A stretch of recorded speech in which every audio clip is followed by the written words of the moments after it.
الحمد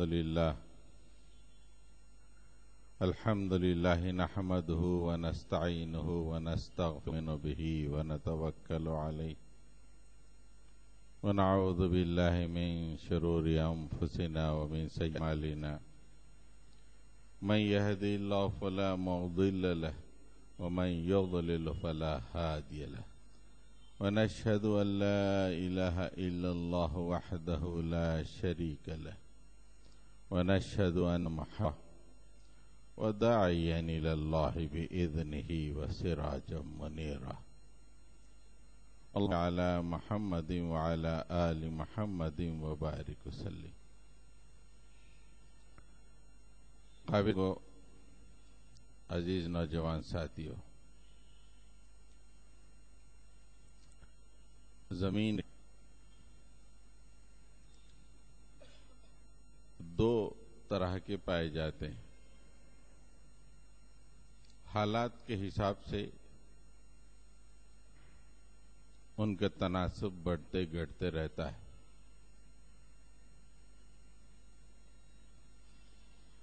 ایک وہ انسان جو اپنا نصب العین،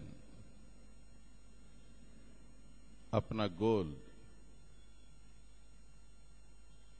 اللہ کی خوشنودی کو بناتے ہیں.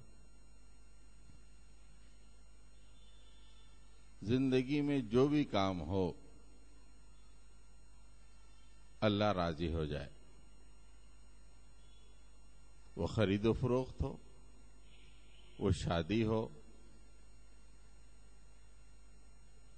وہ بچوں کو پالنا اور پوسنا ہو،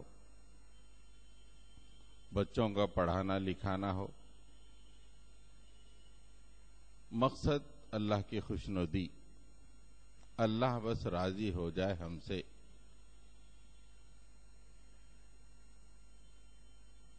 یہ ایک گروہ ہے.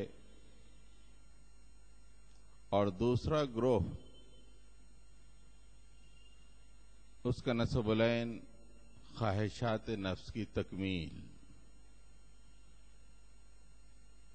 زندگی میں خواہشات کی تکمیل ہو. میں نے جو پروگرام زندگی کا بنایا ہے بس وہ کامیاب ہو جائے.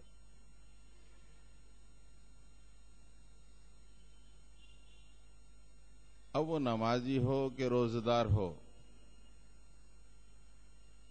وہ غیر اہم ہے. مقصد اس نے اپنی زندگی کا خواہش نفس کی تکمیل بنایا ہے.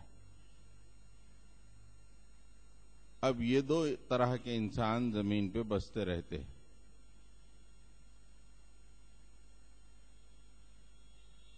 اللہ کی خوشنودی کا تعلق آخرت سے ہے، جسے انسان دور کی چیز سمجھتا ہے. خواہشات نفس یہ دنیا کی چیز ہے جسے انسان حاضر سمجھتا ہے. یہ دو الگ الگ انسان اپنی زندگیوں کے ذریعے سے واضح طور پہ پہچانے جا سکتے ہیں.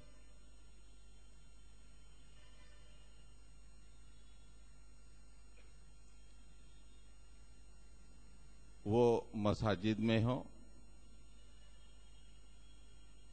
عین فجر کی نماز میں پائے جاتے ہوں،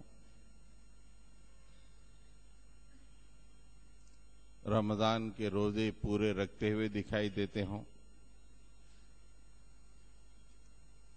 ہر سال 6 مہینے پہ عمرہ ادا کرتے ہوں،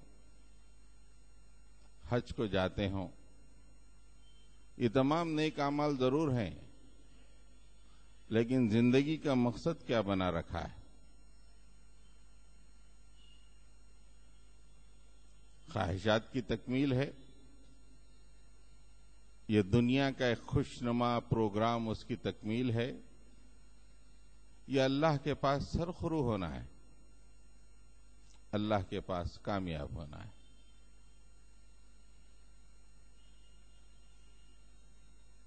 جب دنیا کی رانائیاں بڑھ جاتی ہیں اور کفر دندناتا ہے اور معاشرے کے ارباب اقتدار فواحش و منکر کے حامی ہوں، ایسے میں مسلم معاشرہ بھی متاثر ہو جاتا ہے اور اس میں اس گروہ کی بہتات بڑھ جاتی ہے کہ دکھائی دیتی ہے جو اپنی خواہش نفس کی تکمیل کے لیے زندگی گزارتا ہے۔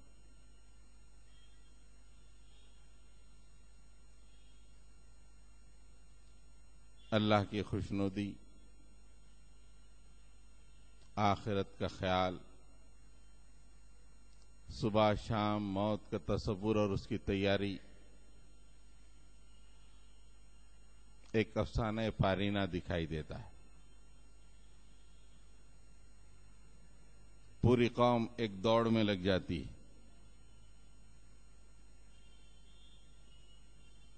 حالات جو بھی ہوں، جیسے بھی ہوں، کچھ دن کے لیے ایک دھکا لگ جاتا ہے، لیکن جب لوگ ان حالات سے اپنے آپ کو ریکنسائل کر لیتے ہیں، ایڈاپٹ کر لیتے ہیں، اپنی زندگیوں کو ان حالات کے مطابق کر لیتے ہیں، تو پھر وہی خواہشات نفس کی دوڑ۔ ہندوستان کے بڑے بڑے فسادات، بڑی بڑی آفات، کچھ دھکا، پھر اس کے بعد کچھ آنسو، پھر اس کے بعد جب زندگی ان حالات کے مطابق ہو گئی، پھر وہی دوڑ، خواہشات نفس کی دوڑ۔ اکثر لوگ جو ریفیوجی کیمپس میں کام کرتے ہیں وہ منظر اکثر دیکھتے ہیں کہ 6 دن یا ہفتہ 2 ہفتے کے بعد جب ریفیوجی کیمپ کی زندگی عادی ہو جاتی ہے تو پھر ریفیوجی کیمپ میں میک اپ کا سامان بھی آنے لگتا ہے۔ یہ ہم نے اپنی آنکھوں سے دیکھا ہے،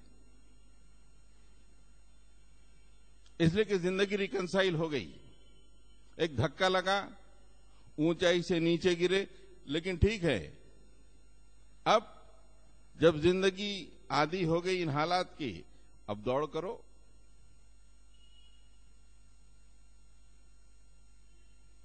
جو بھی ریلیف آ رہا ہے اس سے اپنے خواہشات نفس کو پورا کرو۔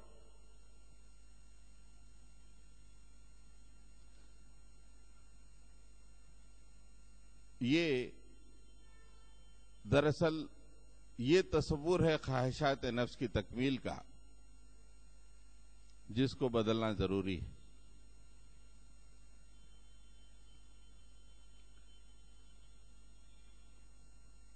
خواہشات نفس کا تعلق ٹھیٹ دنیا سے ہے،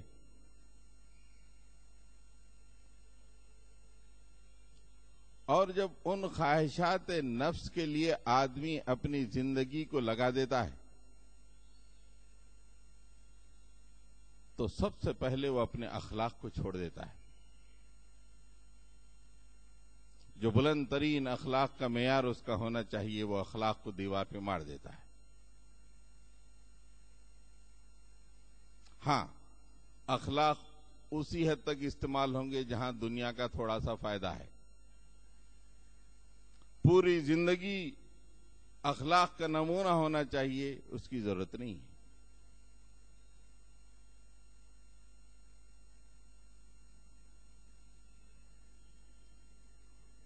اب ان حالات میں ہوتا یہ ہے، جب پوری قوم خواہشات نفس میں اپنے آپ کو لگا دیتی ہے تو قوم میں دو طرح کے گروپ پیدا ہو جاتے ہیں. ایک گروپ اپنے آپ کو اعلیٰ تر، بہتر، اس کے پاس وسائل ہوتے ہیں، اس کے پاس مینس ہوتے ہیں اپنے بالا تری کو، اعلیٰ تری کو ثابت کرنے کے لیے. اس کے اندر ایک غرور اور فخر پیدا ہو جاتا ہے. اس کا اثر قوم کے دوسرے حصے پہ پڑتا ہے کہ تو اعلیٰ تر ہوگا، ہم کہاں کمتر ہیں. پوری قوم دو ٹکڑوں میں بٹ جاتی. ایک آدھا گروپ سمجھتا ہے کہ ہم اعلیٰ تر، دوسرا آدھا کہتا ہے کہ ہم کہاں کمتر. اوورآل پوری قوم بد اخلاقی میں اپنے آپ کو جھونک دیتی. اگر مالدار نے، جس کے پاس وسائل ہے، موٹی مثال دیتا ہوں تاکہ بات آسانی سے سمجھ میں آ جائے.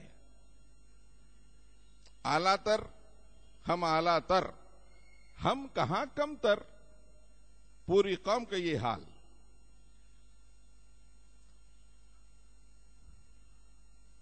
ایک مالدار نے اپنی شادی کی، زبردست شادی، سکہ جم گیا. جس کے پاس وسائل نہیں ہے، ہم کہاں کمتر. وہ سیدھا لڑکیوں کو دیکھنا شروع کرتا ہے. کچھ نہیں ہونا، شادی بڑی اچھی ہونا، شادی خانہ شاندار، دعوت اچھی کرو. آج یہ بات عام ہے.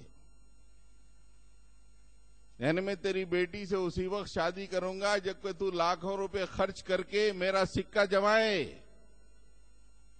میں کہاں کمتر. تیری شادی تو نے اپنے پیسوں سے کی، میں کہاں کمتر ہوں، میری بھی شادی دیکھ لے.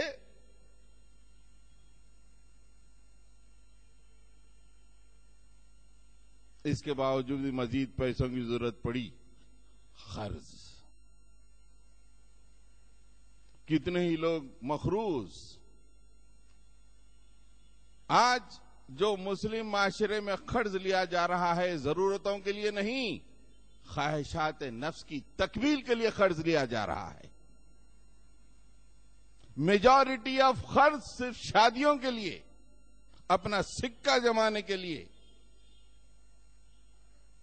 ہمارے والدین گھر چلانے کے لیے اپنی ایک قرضدار سے وقت آ گیا، اس کی عزت بچانے کے لیے دوسرے سے قرض لے کے اس کو دیتے تھے. بیسک ضرورتوں کے لیے قرض لیتے تھے. اور وہ بوڑھے، اللہ ان تمام کو جنت نصیب کرے، اپنی بیسک ضروریات کے لیے. اور قرض سب سے آخری چیز. آج قرض فرسٹ، پہلے قرض. پوری قوم خواہشات نفس کے جب پیچھے چلتی ہے، دو ٹکڑوں میں بٹ جاتی ہے. اعلیٰ تر، ہم بہتر، ہم کہاں کم تر.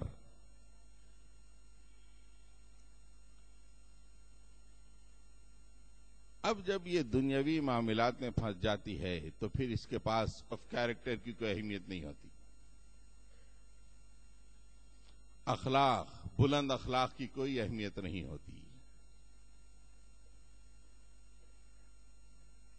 اس کو بس یہ پروو کرنا ہے کہ میں بہتر ہوں. اگر بہتر نہیں ہے تو میں کمتر نہیں ہوں، بس اسی کے پیچھے لگ جاتا ہے.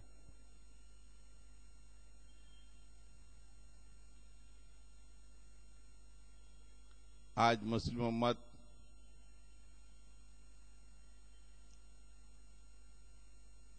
تقریباً کئی صدیوں سے ہندوستان میں غلامی کی زندگی گزارنے کے باوجود اس کے اندر اخلاق کا جو کوڈ ہونا چاہیے، کیریکٹر جو ہونا چاہیے، وہ بالکل دکھائی نہیں دیتا.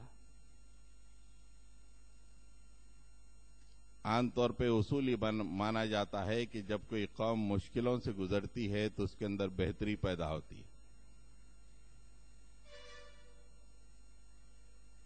آج صدیوں سے محکوم غلام اس قوم کے اندر آج دیکھیں اخلاقی لحاظ سے کوئی بہتری نہیں.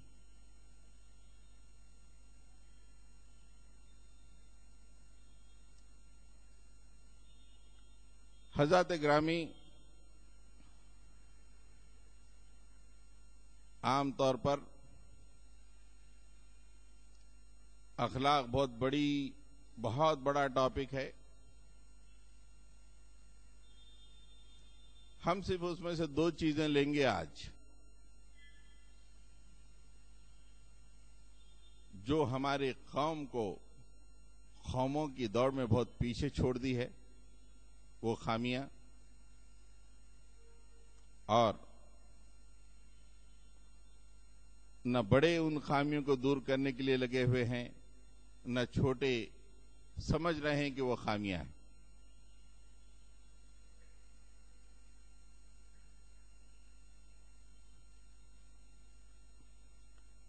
نمبر 1 خامی،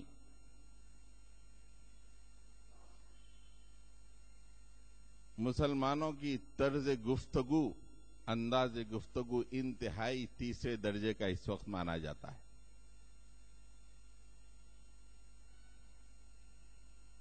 یہ وہ قوم ہے جن کو بات کرنے کا سلیقہ تک نہیں ہے. انٹرویو میں جاؤ واپس آ جاؤ، انٹرویو فیس کرنے کا سلیقہ نہیں ہے. بزرگوں سے کیسے گفتگو کی جائے یہ ناواقف ہے نوجوان ان کے. والدین سے کیسے گفتگو کی جائے ناواقف ہیں. رشتہ داروں سے کیسا میل جول ہونا چاہیے ناواقف ہیں.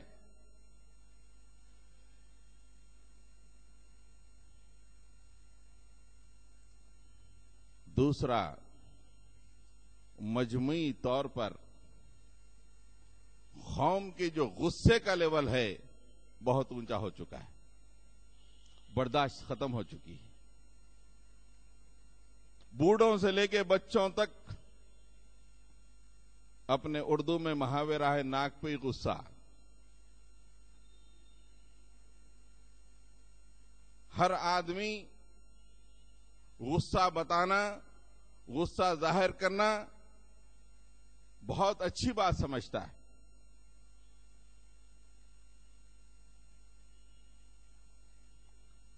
آپ دیکھیں عام طور پر چھوٹے موٹے ایکسیڈنٹ جو ہوتے ہیں، جس کو اس کے بعد لڑائی کی شکل اختیار کر لیتے ہیں، وہ جسے انگریزی زبان میں روڈ ریج کہا جاتا. روڈ ریج، اچانک ایک چھوٹا سا ایکسیڈنٹ ہوا، بڑے کیس میں تبدیل ہو گیا. ریج کا مطلب غصہ. اس میں زیادہ تر اپنے مسلمان پائے جاتے. معمولی دھکا لگا گاڑی کا، مغلظات، لڑائی جھگڑا، پوری قوم کا مزاج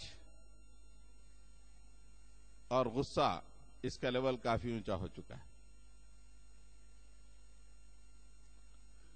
ایسے میں وہ قوم جو دائی قوم ہے، ہندوستان کی 75% آبادی کے سامنے دین اسلام کو پیش کرنا جن کی ذمہ داری ہے،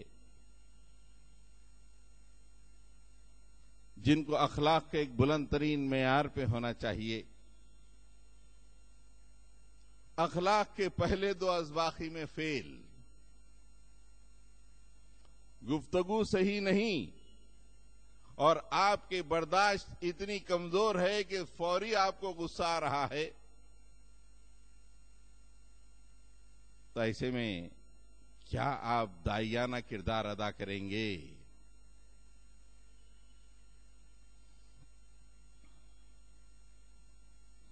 قوموں کو جب اللہ تعالی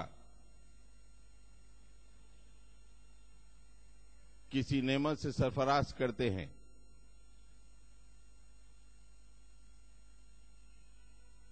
تو اس طرح کی کیفیت پیدا ہو جاتی.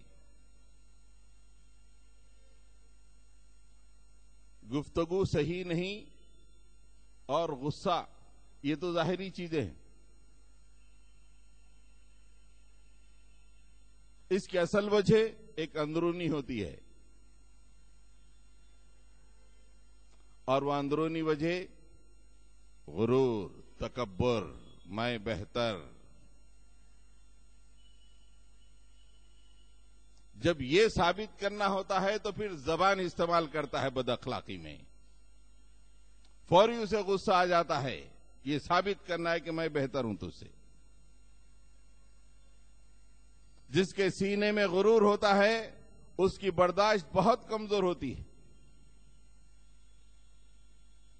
زبان بہت لمبی ہوتی ہے.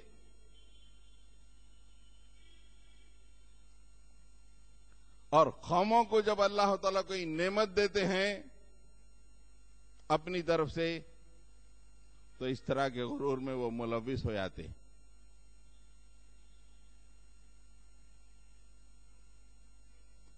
اسلام اندرونی علاج بھی کرتا ہے اور بیرونی علاج بھی کرتا ہے. تیرا اندرون ٹھیک کر اور پھر بیرون کے بھی اصول بیان کرتا ہے کہ بیرونی طور پہ یہ اصول تم اپناؤ.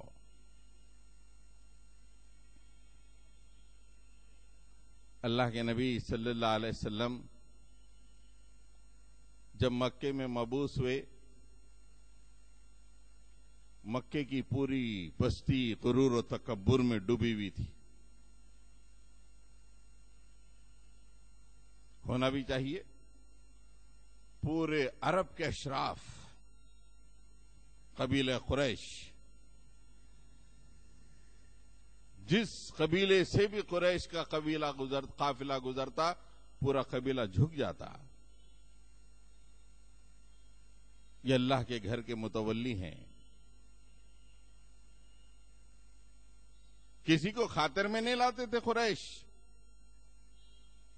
ان کا بچہ بچہ غرور و گھمنڈ میں. اس لیے جب اللہ کے نبی صلی اللہ علیہ وسلم 13 سال مسلسل کوششیں کیے، اس کے باوجود 100 آدمی سے زیادہ اسلام قبول نہیں کیے مکے میں. غرور اور پندار کا کیا عالم ہے آپ اندازہ لگائیے.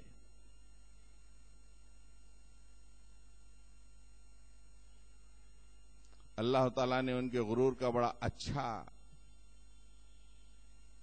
نوٹ لیا اور غرور کو ٹھیک کرنے کے لیے ایسی آیتیں نازل کی کہ بیٹھ کے سوچنے والا اگر کچھ دیر سوچ لے اس کا غرور پاش پاش ہو جائے.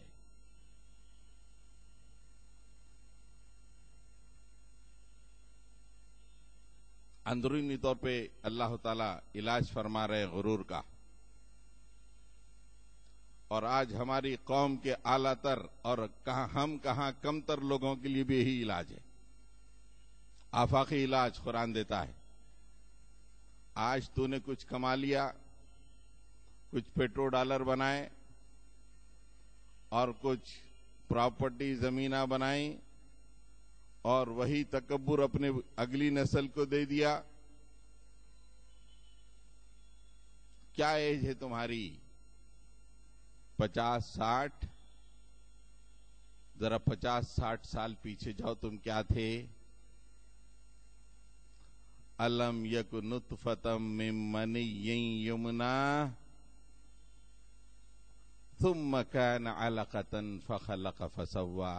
ارے تم ایک ناپاک بوند نہیں تھے منی کا جو ٹپکایا جاتا ہے، آج اکڑ رہا کچھ کما کے گھر بنا کے. بہت اکڑ رہا ہمارے سامنے. ذرا کیا ایج ہے تیری؟ جتنا ایج ہے اتنے ایج کے پیچھے چلی جا اور 9 مہینے ملا لے. کیا تھا؟ الم یک نطفۃ من منی یمنا. بہت اکڑ رہا ہمارے سامنے زمین پر. دیکھ تو کیا تھا. ایک وہ خطرہ ٹپکتے ہی نہانا پڑتا تھا ٹپکانے والے کو, جب تک وہ پاک نہیں ہو سکتا تھا. تو وہ تھا. پھر اس کے بعد تجھے اس شکل میں کون لائے؟ ہم لائے. اور اکڑ رہا ہے.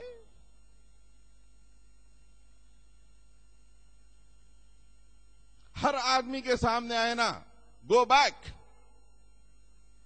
What is your age? +9 months. What are you? Clear cut آ جائے گا. آج لڑائی جھگڑا, میں اعلیٰ تر, میں کہاں کم تر. جتنے اپنے آپ کو اعلیٰ تر, جتنے ہم اپنے آپ کو کہاں کم تر سمجھتے ہیں, تمام کے تمام منی کے خطرے سے انہوں نے اپنی زندگی شروع کی. Simple, all are equal. اس مقام پہ جا کے سوچو, مکے کے سرداروں کو بتایا یہ تمہاری حقیقت ہے. ہمارے نبی کا مقابلہ کرتے ہو, یہ تمہاری حقیقت ہے.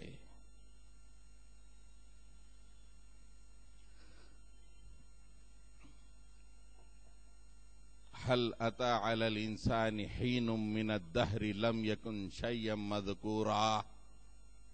آج بہت اکڑ رہے. کیا نام ہے؟ کیا نام ہے؟ عتبہ. اوہ بہت بڑا سردار ہے. ابو جہل بہت بڑا سردار ہے. کیا ایج ہے؟ 52 سال. ذرا 53 سال پیچھے چلے جا, تیرا نام کوئی نہیں جانتا تھا. انسان پر ایک ایسا دور بھی گزرا ہے, اور بہت لمبا دور, جبکہ وہ کوئی قابل ذکر چیز ہی نہیں تھا. آج بڑے تذکرے چل رہے ہیں, اخباروں میں نام آ رہے ہیں, فیصلے جو کہے ہیں اخباروں میں, جس کا اعلان ہو رہا ہے, ٹی ویوں میں اعلان ہو رہا ہے. ذرا پیچھے چلے جاؤ. هل اتى على الانسان حين من الدهر شيئا لم يكن شيئا مذكورا. یعنی کوئی چیز قابل ذکر چیز ہی نہیں تھے تم. جب تم کوئی قابل ذکر چیز ہی نہیں تھے, آج جو کچھ ہے ہمارے فضل کی وجہ سے ہو, اور کیوں کرتے ہو. قابل ذکر چیز نہیں, وہاں سے تم انسان بنے, قابل ذکر بنے, نام بنا, یہ ہم نے کیا. اور تم زمین پہ دوڑ لگا رہے ہو, ہم اعلیٰ تر, ہم کہاں کم تر.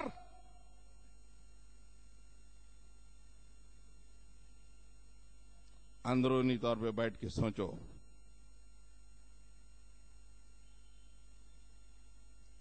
تو پتہ چل جائے گا کہ انسان کی حقیقت کیا ہے. بہت بڑا سیٹ. What set? الم یکن نطفۃ من منی یمنا. سیٹ, منی کا خطرہ تھے نا آپ. بادشاہ, منی کا خطرہ تھے. کیوں کر رہے ہیں پھر؟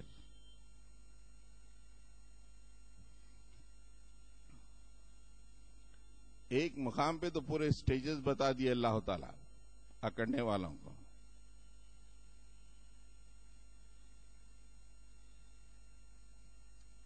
سورہ بس میں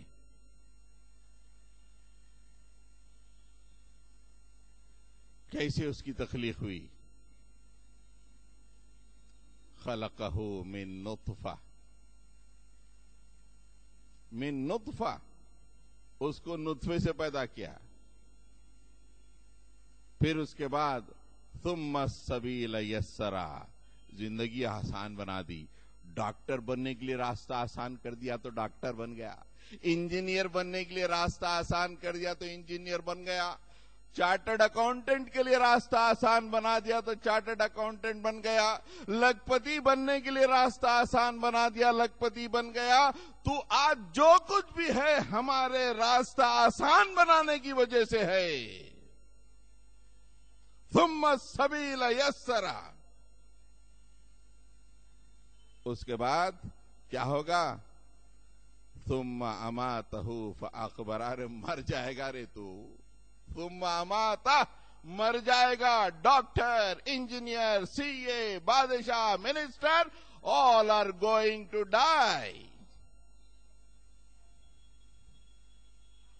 یہ دیکھو،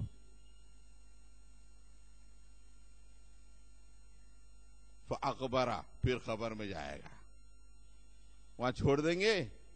ثم اذا شاء انشرہ، پھر تمہیں زندہ کریں گے، تمہارے پورے نام اعمال کو لے کے آئیں گے۔ پوری انسانیت کے سامنے اس کی پول کو اللہ تعالیٰ کھول دیتے۔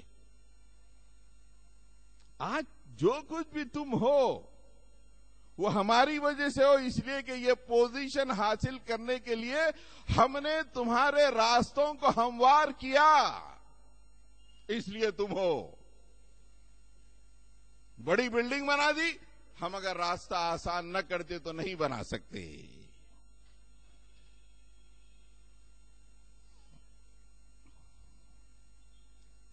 حضرات گرامی،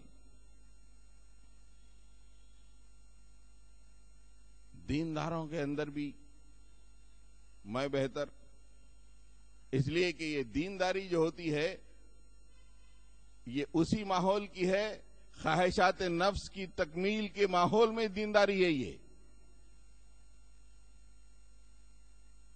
یہ نمازیں ہماری جو ہو رہی ہیں خواہشات نفس کی تکمیل کے ماحول میں نہیں، روزے، حج اور زکوٰۃ، تو وہی کیفیات اس میں آ جاتی ہیں۔ دینداری خوبصورت لڑکی کو حاصل کرنے کے لیے بچہ 5 وقت کا نمازی ہے، بایو ڈیٹا میں لکھ دیا، او بچہ 5 وقت کا نمازی۔ دینداری کیوں استعمال ہو رہی؟ بچہ شریف اور نیک ہے مگر ذرا پیسے میں کمزور ہے، شادی ذرا آپ کو اچھی کرنا پڑے گا۔ دیندار ہے، دینداری۔ اللہ تعالیٰ ایسے دیندار جو اتراتے ہیں اپنی دینداری پہ، ان کا بھی پول کھول دیتے ہیں۔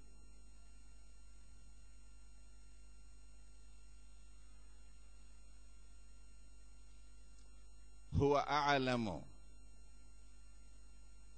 اذ انشأکم من الارض وَإِذْ أَنْتُمْ أَجِنَّةٌ فِي بُطُونِ أُمَّهَاتِكُمْ فَلَا تُزَكُّوا أَنفُسَكُمْ هُوَ أَعْلَمُ بِمَنِ اتَّقَىٰ۔ ارے بہت اچھل رہے ہیں جناب، اپنے تقوی پہ اچھل رہے ہو، اپنی دینداری پہ اچھل رہے ہو۔ فَلَا تُزَكُّوا أَنفُسَكُمْ، اپنے تقوی اور دینداری پرہیزگاری پہ اچھلو مت۔ اس کا معاملہ کیا ہے؟ وہ تم کو اس وقت سے جانتا ہے، اذ انشأکم من الارض، زمین سے اس نے تم کو بنایا۔ مولوی صاحب،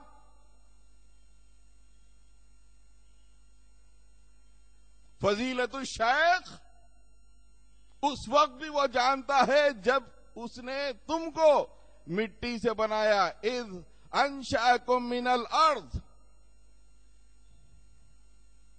تم اپنی ماں کے پیٹ میں ہاتھ پیر مار رہے تھے، اجنہ، جنین کی شکل میں تھے، اس وقت بھی وہ تم کو دیکھ رہا تھا۔ مول صاحب، آج اچھل رہے ہو اپنی نمازوں، روزوں، حج و زکوٰۃ پر، اپنی دینداری پر، اپنے علم پر۔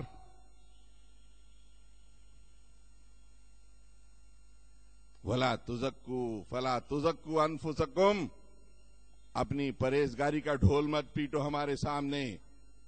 هُوَ أَعْلَمُ بِمَنِ اتَّقَىٰ، وہ ہر چیز کو جاننے والا، وہ عالم ہر آدمی کے تقوی کو جانتا ہے۔ دنیا والے متقی کہہ دیں، نام کے سامنے 2 گز القاب لگا دیں، ہمارے پاس نہیں چلتا۔ ہماری نگاہ تو تمہارے دل پہ لگی ہوئی ہے۔ وَهُوَ أَعْلَمُ بِمَنِ اتَّقَىٰ۔ ایک وہ زمانہ تھا سلسلوں پہ لوگ ناز کرتے تھے، ہمارا یہ سلسلہ ہے، ہمارا یہ سلسلہ ہے، نسب پہ ناز کرتے تھے۔ آج جماعتوں کی وابستگی پہ ناز کر رہے ہیں۔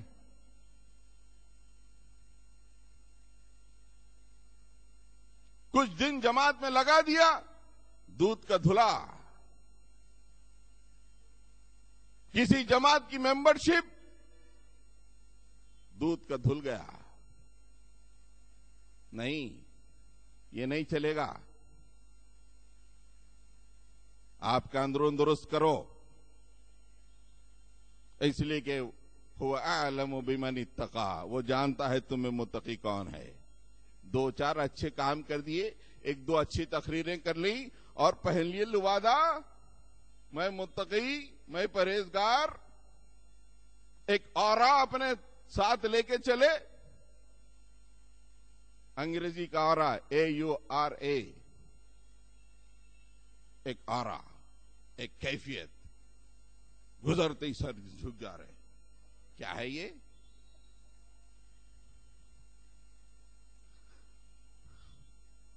حضرت گرامی،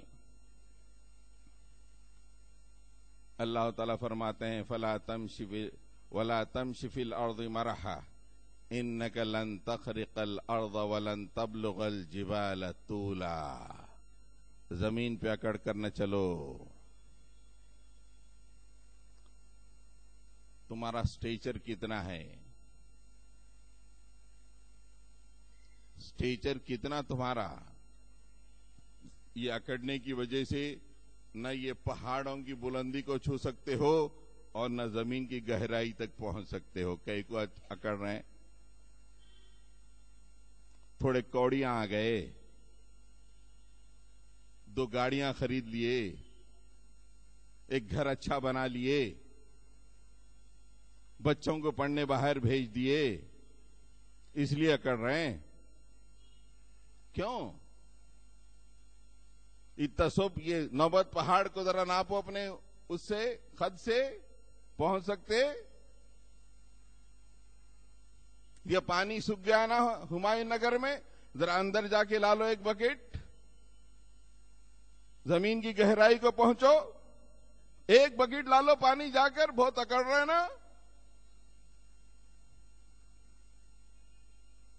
اندرونی طور پہ اللہ تعالی علاج کرتے ہیں۔ خبردار خبردار، اپنے اندرون کو ٹھیک کرو۔ تمہاری اصل پوزیشن یہ ہے کہ تمہاری زندگی نطفے سے، گندے خطرے سے شروع ہوئی اور تمہاری انتہا خبر کی مٹی ہے۔ یہ دو کے درمیان اکڑو مت، اکڑو مت۔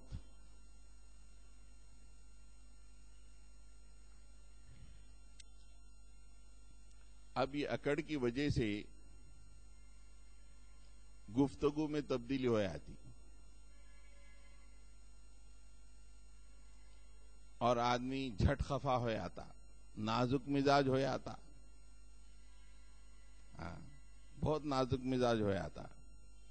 تو اللہ تعالی نازک مزاجی اور گفتگو کی الگ سے، باہر سے اس کی اللہ سبحانہ و تعالی اس کا علاج فرماتے ہیں، اصول بیان کرتے ہیں۔ وقت بہت ہو گیا، ورنہ اسلامی طرز گفتگو پہ ہی 2-2.5 گھنٹے گفتگو ہو سکتی ہے۔ ہم جو مواد لائے تھے اس میں سے کاٹ چھاٹ کے تھوڑا سا پیش کر دیں گے آپ کے سامنے، اس لیے کہ آج سے پہلے، بہت سال پہلے ایک شاعر نے کہا تھا، جس کو بات کرنے کا سلیقہ نہیں وہ قوم تم ہو بولے۔ آج ہم وہی ہے، بات کرنے کا سلیقہ نہیں، خالی 4-5 دوستان رہتے ان کے سامنے ڈینگے مار لیتا بس۔ زندگی کے ایک مدار پہ گفتگو کا سلیقہ ہی نہیں، کیا بڑا کیا چھوٹا، کیا مالدار کیا ڈاکٹر۔ قوموں کی جب دوڑ چلتی ہے میدان میں، زمین پر، وہاں پہ کوئی بات نہیں کر سکتا۔ ہم خود تقریباً 45 سال سے دیکھ رہے ہیں یونائٹڈ نیشنز آرگنائزیشن میں کوئی مسلم حکمراں آج تک صحیح گفتگو نہیں کر سکا. چیدہ ایک آدھ تقریر ابھی پرسوں ترکی کے اردوغان نے کی، بس صدیوں میں کبھی کوئی بہتر گفتگو. وہ توپ ڈالنے کے آتے، خالی صورتاں دے کے چلے آتے، پورے خالی صورتاں دیکھنے کے لیے آتے وہ لوگ. سرکار آپ جو بولے تیار بولنے کے لیے، گفتگو کا سلیقہ نہیں. نیچے سے لے کے اوپر تک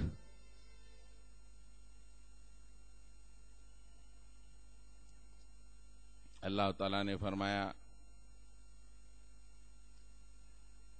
سورہ اسراء میں، قل لعبادی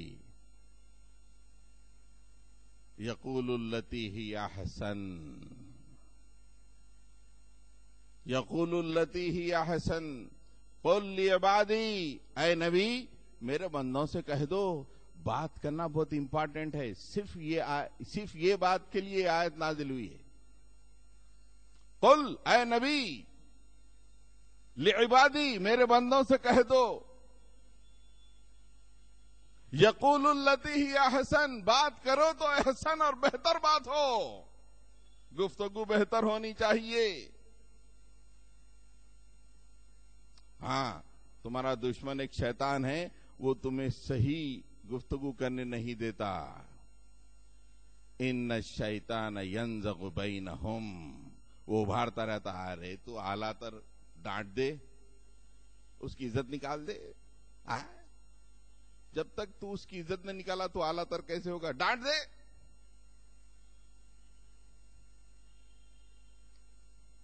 ان الشیطان لکم عدو، ان الشیطان للانسان کان عدوا مبینا.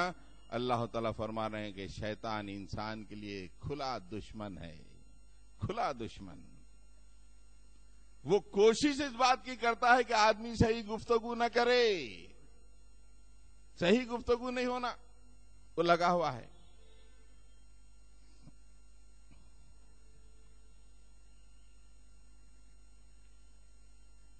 حکیم لقمان نے اپنے بیٹے کو، دیکھیے بچے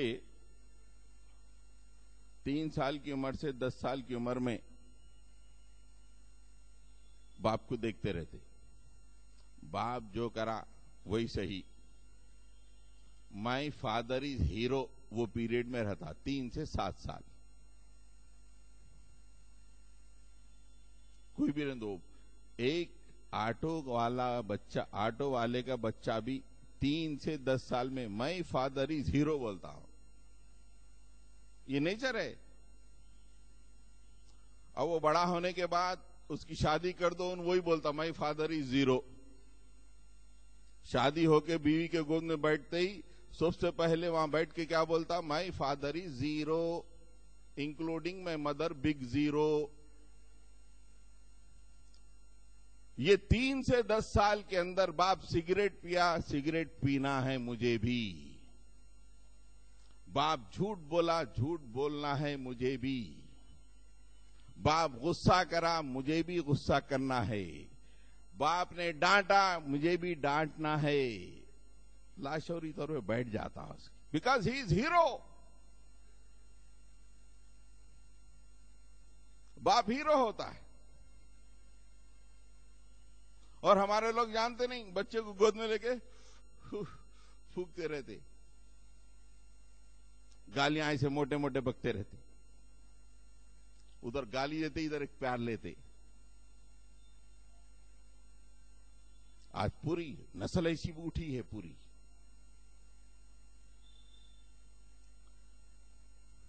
تو یہ جو اہم ترین بات ہے، حضرت لقمان علیہ السلام نے اپنے بچے کو جو کہ 3 سے 10 سال کی عمر کے درمیان تھا، اس کو جو بات بتائی، کیسی حکمت آمیز بات ہے. وَلَا تُصَعِّرْ خَدَّكَ لِلنَّاسِ وَلَا تَمْشِ فِي الْأَرْضِ مَرَحًا إِنَّ اللَّهَ لَا يُحِبُّ كُلَّ مُخْتَالٍ فَخُورًا. اے میرے بیٹے، لوگوں سے منہ پھیر کے بات مت کرو بیٹا. ولا خدک للناس، لوگوں سے منہ پھیر کے، ولا تسعر خدک للناس، لوگوں سے منہ پھیر کے، پیٹ پھیر کے بات مت کرو. زمین پہ اکڑ کر مت چل بیٹا، اس لیے کہ تجھے جس نے پیدا کیا ہے وہ شیخی خورے کو اور غرور کرنے والے کو سخت ناپسند کرتا ہے. وَقْصِدْ فِي مَشِّكَ وَغْضُضْ مِنْ صَوْتِكَ، میرے بیٹے آگے چل کے تو بہت بڑا بننے والا ہے. تیرے اخلاق کے اثرات ساری دنیا پہ پڑ سکتے ہیں بیٹے. اس لیے اس موقع پہ میں تیرے گرہ میں باندھ رہا ہوں. زمین پہ نرم چال چلو بیٹا، درمیانی چال چلو. وقصد فی مشک، زمین پہ اگر چلو زندگی گزارو اور چلو تو درمیانی چال چلو. وغضض من صوتک، اپنی آواز کو ذرا دباؤ بیٹا، دباؤ. اس میں اگر غرور آتا ہے تو آواز سب سے پہلے اونچی ہو جاتی ہے. اس لیے کہ سب سے بری آواز گدھے کی آواز ہوتی ہے بیٹا. فارمیٹیو ایئرس میں اللہ کا ایک حکیم باپ اپنے بچے کو بتا رہا ہے کہ بیٹا یہ ہے، یہ ہے. زبان سے لوگوں پہ حکومت کی جاتی ہے بیٹا، اخلاق سے لوگوں پہ حکومت کی جاتی ہے بیٹا.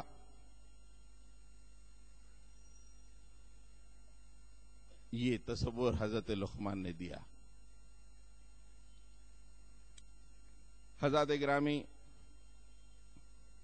احادیث تو کئی ہیں، ایک حدیث پہ ہی میں اکتفا کروں گا.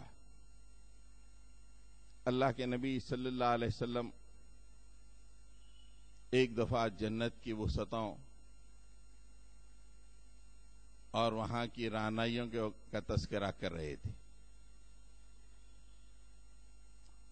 ہم کرے، ارے یہ کوئی ٹائم ہے کرنے کا، بھوک لگ رہی، جنت کرتے. مول صاحب جنت کا تذکرہ لے کے بیٹھے، دعوت میں جانا ہے بولتے.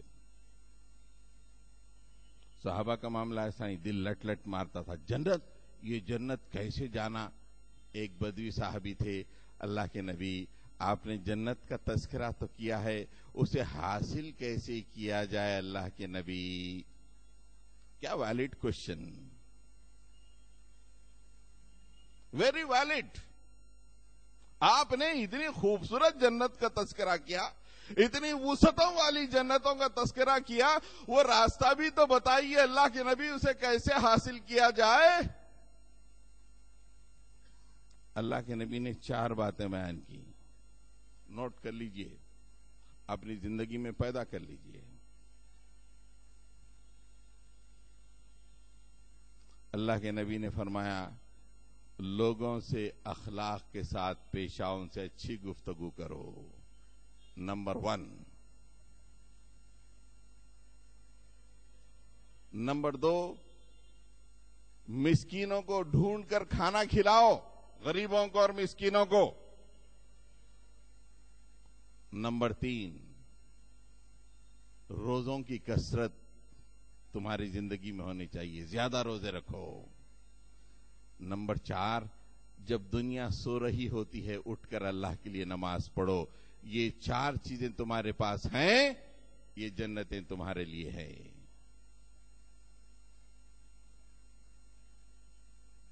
آج بد اخلاقی کے کئی وجوہات ہیں، اس میں سے ایک وجہ اگر کوئی بتائی جائے، پوچھا جائے، ہمارے لوگ رات میں دیر تک، نوجوان دیر تک جاگ کے وہ لیپ ٹاپ ہوں گے، گفتگو، صبح دیر تک سو رہے ہیں.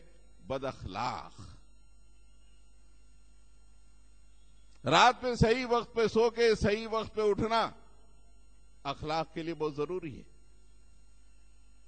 آج مسلمان ہر بد اخلاق کو جن رہے ہیں. کیوں؟ نو ڈسپلن ان دیئر لائف. کسی گھر میں رات میں 9 ساڑھے 9 بجے بتی گل نہیں ہوتی. باپ ماں بچے 12-1 بجے تک، اور صبح رات میں 9 بجے سے لے کے 1:30 بجے تک کی نیند، 4.5 گھنٹے کی نیند اگر تلف ہو جائے تو کیا ملے گا اسے؟ 4 دن سوئے بھی تو اس کا متبادل نہیں ہو سکتا ہے۔ صبح 11 بجے تک سو رہا، بد اخلاق، نہ کسی سے گفتگو کا قابل ہے، جبکہ دنیا بہت دور نکل چکی ہوتی ہے، آنکھ مل کے اٹھتا ہی ہے، کیا گفتگو کر سکے گا؟ کیا میدان میں آ سکے گا یہ ظالم؟ غصے کے لیے 1-2 باتیں میں آپ سے عرض کر کے اپنی بات کو ختم کرتا ہوں۔ غصے کے لیے بھی اللہ اور اس کے رسول نے علاج بتائے ہیں، اور بہترین انسان کا تذکرہ ایک مقام پہ اللہ تعالیٰ فرماتے ہیں، بڑے عجیب انسان تھے یار۔ اللہ تعالیٰ نے بہت سارے صفات کا تذکرہ کرتے ہوئے فرمایا وَإِذَا مَا غَضِبُوا هُمْ يَغْفِرُونَ۔ حیرت ہوتی کیسے لوگ ہیں۔ ہم تو انتظار میں رہتے، اچھا بتاتا ہوں، آنے دو بتاتا ہوں، وقت ملا تو بتاتا ہوں اس کو۔ خاندانوں میں بھی دیکھتے رہتے وقت، مسجدوں میں بھی دیکھتے رہتے، پڑوسی بھی دیکھتے رہتا، آتے ہی ٹیں بول کے دبا دوں۔ یہاں پہ اللہ تعالیٰ فرما رہے ہیں ان کا عالم یہ ہے کہ جب انہیں غصہ آتا ہے تو معاف کر دیتے ہیں۔ At the height of rage, جا معاف کر دیا۔ Can you imagine? غصے کی انتہا پر جاؤ معاف۔ کیسے لوگ ہیں دوستو؟ وَإِذَا مَا غَضِبُوا هُمْ يَغْفِرُونَ۔ جب انہیں غصہ آتا ہے تو معاف کر دیتے ہیں، جاؤ۔